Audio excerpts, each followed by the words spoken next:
बहुत सारे बच्चे डिफरेंट डिफरेंट एग्जाम की प्रिपरेशन करते हैं। उसके लिए वो अलग अलग प्लानिंग या फिर स्ट्रेटेजी बनाते हैं कि इस एग्जाम को कैसे निकालें। कुछ जो प्लानिंग होती है बहुत ज्यादा इफेक्टिव होती है, कुछ प्लानिंग सामान्य होती है, कुछ प्लानिंग लेस इफेक्टिव होती है। जो बच्चा सीएसआर नेट दिसंबर 2023 में जो एग्जाम होने वाला है उसकी जो प्रिपरेशन कर रहा है उसके पास 4 से 5 मंथ बचे हैं, तो 4 से 5 मंथ का वो मैक्सिमम यूटिलाइज कैसे करें।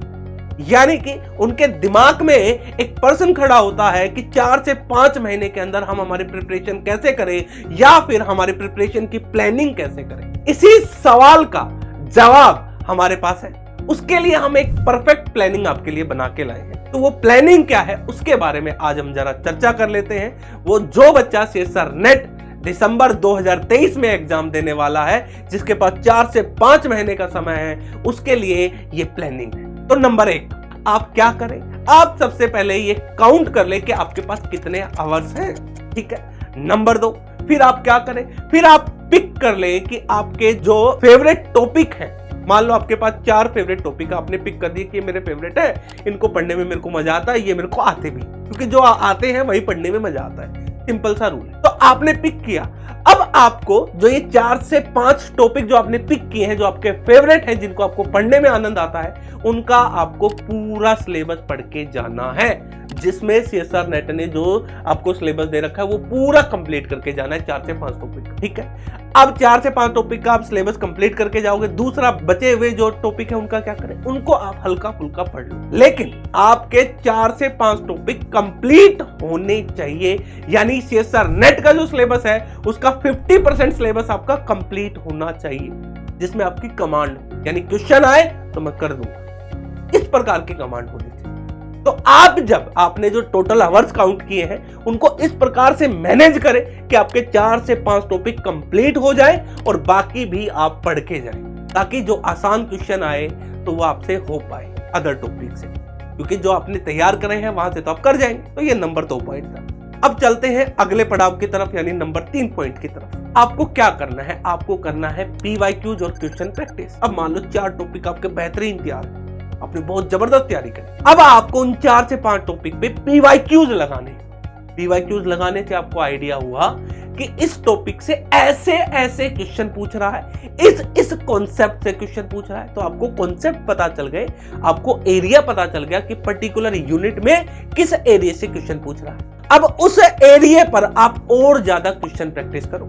उससे क्या होगा, आपने एक कॉन्सेप्ट पे आपको पता चला कि इस कॉन्सेप्ट से क्वेश्चन पूछ रहा है, तो आपने उसी पर और क्वेश्चन प्रैक्टिस करें। उससे जब एग्जामिनेशन हॉल में जाएंगे, जब आपके पास उस कॉन्सेप्ट पे कोई क्वेश्चन आएगा, ताकि आपका दिमाग वहां पर काम करे, क्योंकि आपने प्रैक्टिस करी है और भी क्वेश्चन की, तो आपका ब्रेन वहां पर वर्क करने लगेगा और आपके दिमाग में आइडिया आने लगेगा कि इस क्वेश्चन को हमें कैसे सोल्व करना है। तो ये नंबर 3 पॉइंट था।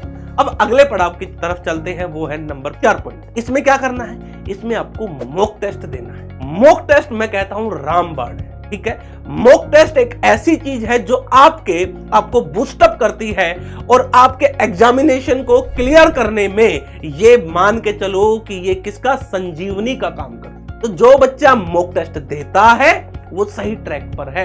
अक्सर बच्चे तैयारी करते हैं, नंबर 3 पॉइंट को फुलफिल तरीके से अप्लाई करते हैं, लेकिन 4th पॉइंट पर वो कहीं ढीले पड़ जाते हैं, तो जिनकी वजह से रिजल्ट में भी हमें असर देखने को पड़ता है। यानी मैं मॉक टेस्ट पर अगर फोर्स दे रहा हूं तो आप समझे ये आपके लिए कितना जरूरी है। आप मॉक टेस्ट दीजिए, उस समय दीजिए जिस समय आपका एग्जाम होता है। मान लो आपका एग्जाम जो है सीएसआर नेट का होता है 3 से 5, तो आप मॉक टेस्ट भी 3 से 5 ही दीजिए। उससे क्या होगा, उससे आपकी बॉडी को उस पर्टिकुलर टाइम में बैठने की आदत बनेगी। यानी एक पर्टिकुलर टाइम, यानी 1 महीने आपने मान लो लगातार मॉक टेस्ट दिए, तो आपकी बॉडी को एक आदत बनी है, आपकी बॉडी हैबिचुअल हुई है, आपका ब्रेन लगना एक पर्टिकुलर टाइम में हैबिचुअल हुआ है।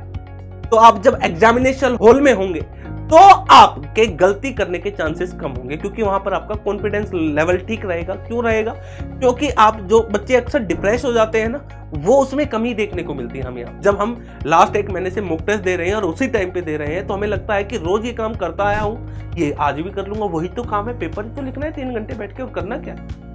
एक तो नंबर ये बात है मॉक टेस्ट देने का फायदा। नंबर 2 बात क्या है, वहां पर मॉक टेस्ट जब आप दोगे तो आपने कॉन्सेप्ट तो सीखे, लेकिन वहां पर आपको डिफरेंट डिफरेंट टाइप के कॉन्सेप्ट मिलेंगे और 3 घंटे में आपको वो लगाना है। और जब एग्जामिनेशन में जाएंगे और उन्हीं कॉन्सेप्ट पे क्वेश्चन आए तो आप आराम से लगा पाएंगे। आपके एरर करने के चांसेस गलत हो जाएंगे, वो भी डिक्रीज हो जाएंगे। और साथ ही साथ आपका अच्छे से रिवीजन भी होता है, क्योंकि जब हम मॉक टेस्ट देते हैं तो पूरी बुक एक साथ हमारी आंखों के सामने से निकलती है। 3 घंटे में पूरा सिलेबस हमारी आंखों के सामने से निकलता है, तो हमारा एक तरीके से रिवीजन भी होता है। ठीक है, तो मॉक टेस्ट जरूर देना है।